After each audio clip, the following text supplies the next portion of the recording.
PACE, the young boy would have been allocated a social worker at the point of being referred, and there would have been a parenting assessment carried out, and certainly there would have been great efforts for that assessment to have happened within the 3-month time frame. But that assessment would have primarily been carried out by the social worker for the child.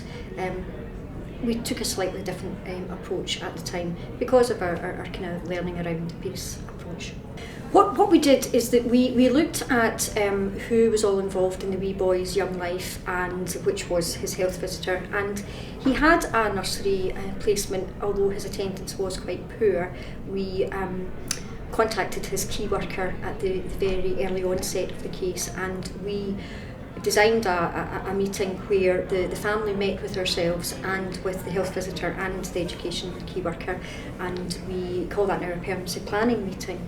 But we very much talked through what the assessment would look like and the timeline of the assessment with the parents, with a very clear sort of understanding of, if it was a positive assessment, what that would mean for the family, but if it wasn't so positive, what that would also mean for the family.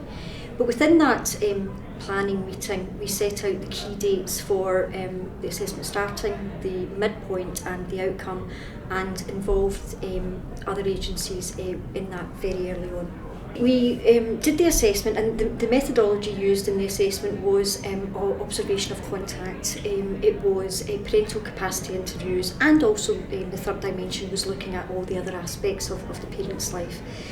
Slight change to the methodology with the PACE approach is that we involved both the health visitor and the key worker in the contacts. So they became very familiar with all of the issues that were affecting the family, and became very positive role models within the contact, which was really nice to see, in terms of the health visitor was the person that referred them to social work, but she actually, throughout the course of the assessment, became one of their main supports.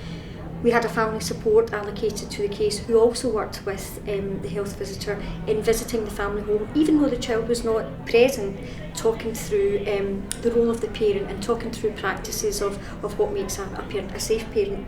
And she would do additional things, like take them to the supermarket and show them how to do a family shop. Even though the child wasn't in their care, they were learning much more than they would have with just the standardised assessment. The outcome was a very positive one.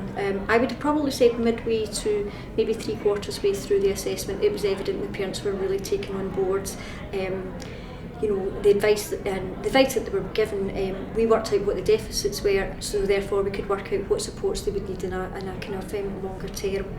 The wee boy went home. This was about 1.5 years ago. I've since heard that the case is now completely closed to social work. The health visitor remains. They have a new baby in the last 6 months, and furthermore, with the poor attendance at nursery, mum is now a real engager with the nursery, and I hear she's on the PTA, which is remarkable. So that's a really good outcome, and they see services as their main support, which is also very good.